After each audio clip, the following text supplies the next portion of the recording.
Welcome. Today we're going to be taking a look at Small World of Warcraft. This is a 2 to 5 player area movement, area majority territory building game.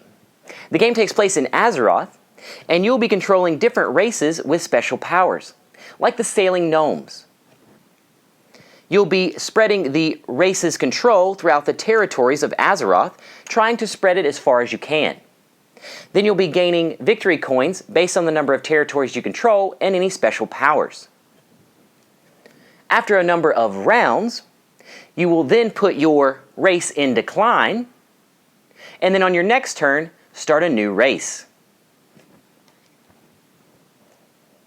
Then you'll repeat this process for a number of rounds based on the number of players.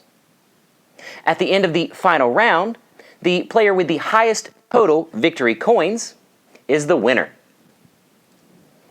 Now that we know what the winning condition is, let's take a look at the components, setup, and how gameplay works in Small World of Warcraft.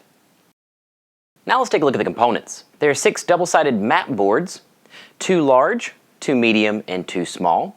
Round track, round marker, race banners. The colorful side is active, and the gray side is in decline. Special power badges, reinforcement die, race tokens, which are separated by race in the tray. The colorful side is active, and the gray side is in decline. Murloc tokens. This is the non-player control race that starts out on your map boards. Victory point coins in 1, 3, 5, and 10. Mountain tokens, which will go on your mountain regions. Artifacts and legendary places. When revealed, the artifact would remain in the region it was used, and the legendary place would stay on that location on the map board. The remaining tokens are used based on the race or special power. Fort tokens, Wisp wall tokens, Watchtower tokens, Harmony tokens, Military objective tokens, Beast tokens, Champion token, and bombs.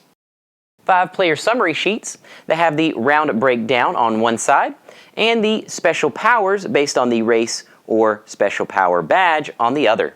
Team variant rules, and finally, your rulebook. Now let's take a look at the setup. We're going to be setting this up for a 3-player game, which takes 8 steps. Step 1, place map boards. Based on the number of players, place map boards in the center of the plate area. In a 2-player game, you'll place 1 large and 1 small. In a 3-player game, you'll place 1 large, 1 medium, and 1 small. In a 4-player game, you'll place 1 large, 2 mediums, and 1 small. And in a 5-player game, you'll place 2 large, 1 medium, and 2 smalls. So for this game, we'll be placing 1 large, 1 medium, and 1 small. Step 2, place the round track and the round marker. Place the round track next to the map boards, and then place the round marker on 1 on the round track. Step 3, place supply pools. You'll place the tray of race tokens next to the map boards within reach of all of the players. Then you'll place the victory coins next to the map boards as well within the reach of all the players. Step 4, create the race and power combinations. Shuffle the race banners, then draw 5 and lay them face up in a column next to the map boards. Then at the bottom of the column, place the remaining race banners face up. Once you've done this, you would repeat this process for the special power badges. When placing the special power badges, you will fit them into the race banner tiles, creating the combination. Step 5, place Murlocs. Place a Murloc token on each seashell icon on the map boards. Murlocs are a primitive race in decline. Step 6, place Mountain token. Place a Mountain token on each region with a mountain on the map boards. Step 7, place artifacts and legendary places. Shuffle the artifacts and legendary places face down, then draw 1 for each map board, placing it face down on the size icon on each map board. Step 8, get player components. Each player will get a player sheet and 5 in victory coins. Keep in mind, when gaining victory coins, you want to keep them face down so that the other players do not know how many victory coins you have. Now let's take a look at the gameplay. A game consists of a number of rounds based on the number of players. For a 5-player game, you'll have 8 rounds. For a 4-player game, you'll have 9 rounds. And then for a 2 or 3-player game, you'll have 10 rounds. So for this game, we would have 10 rounds. There are 2 types of rounds: the first round and subsequent rounds. Now let's take a look at each in detail, starting with the first round. For the first round, the player who most recently played a video game would take their turn, and then you would proceed clockwise. Each turn takes 3 steps. Step 1, pick a race and power combination. You would select a race and power combination from the 6 that are visible. If you do not take the top combination, you have to pay 1 to each combination above the one that you choose. So if we chose the Marsh Dweller Gnomes, we would have to pay 1 to each combo above that choice. So 1 to each of the 3 combinations above the gnomes. The player would then place that combination in their player area. Then the player would grab a number of matching race tokens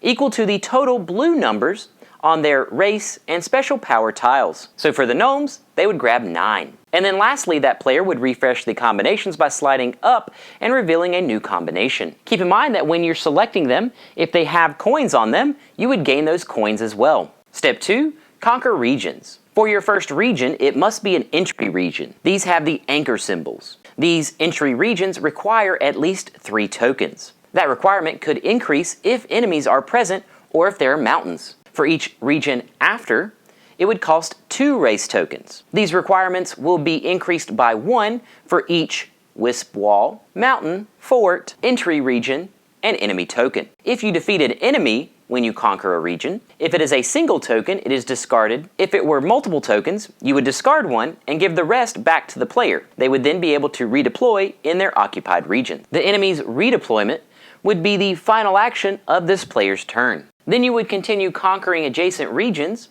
or entry regions, until your final conquest. If you have at least 1 token left and are short 3 or less to conquer a final region, then you can roll a reinforcement die. If you are successful, you would place the token, and if you are not, you would redeploy the token in one of your other regions. And then the final piece to this step is you can redeploy your tokens in your conquered regions as you see fit. But keep in mind that you must have at least 1 of your race tokens in your occupied regions. And then finally, step 3, score victory point coins. You will gain 1 victory point coin for each conquered region, plus any power or benefits from your race or special powers, or faction bonus. This is for the hordes to defeat the alliance, or the alliance to defeat the hordes. You would get 1 victory coin for each race of the opposite faction that you defeat. Keep in mind that in future rounds, this step would include your races in decline. These powers are listed on your player summary sheets. When conquering regions, if you conquer a region with an artifact or legendary place, you would reveal it and it would be available to you immediately. Then turns would continue until all players have taken their 3 steps. Then we would advance the marker to round 2 and begin our subsequent rounds. Each subsequent round consists of players taking 1 turn each. These turns have 2 steps. Step 1, expand your race or put your race in decline to select a new one on the next turn. When expanding your race, you would leave 1 token in each region and take the remaining to expand to new regions. Keep in mind that you can abandon regions and take all the tokens of that region, but you would not gain the victory point coin for that region that you abandoned.